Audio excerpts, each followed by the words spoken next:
Tunakutana leo tukiwa tumetoka katika maadhimisho ya miaka 64 ya uhuru. Kwa hiyo kwanza niwapongeze wote kwa nchi yetu kutimiza miaka 64 ya uhuru.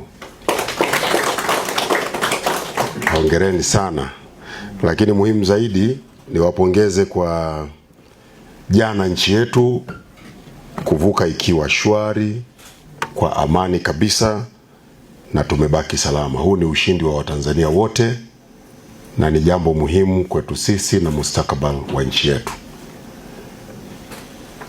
Yaliyotokea tarehe 29 kila mmoja aliona, na ni mambo ambayo yalitikisa kidogo sifa na haiba yetu kama nchi.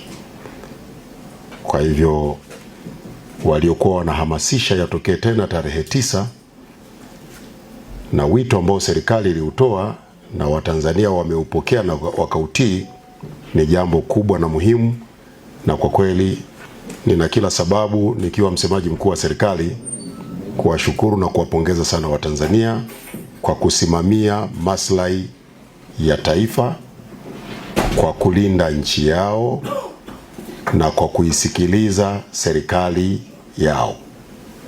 Nchi italindwa na Watanzania wenyewe, na tukishakuwa na utamaduni wa serikali inatoa maelekezo au miongozo alafu wananchi wanabeza, taifa linapotea.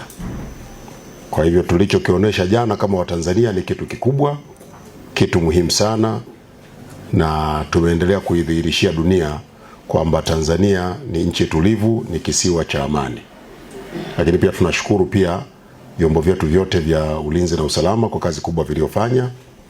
Lakini sisi Wizara ya Habari, Utamaduni, Sanaa na Michezo pia tunavishukuru vyombo vya habari kwa kuzingatia maelekezo na miongozo ya serikali, kuwaelimisha, kuwapa taarifa na kuwahamasisha Watanzania kudumisha amani.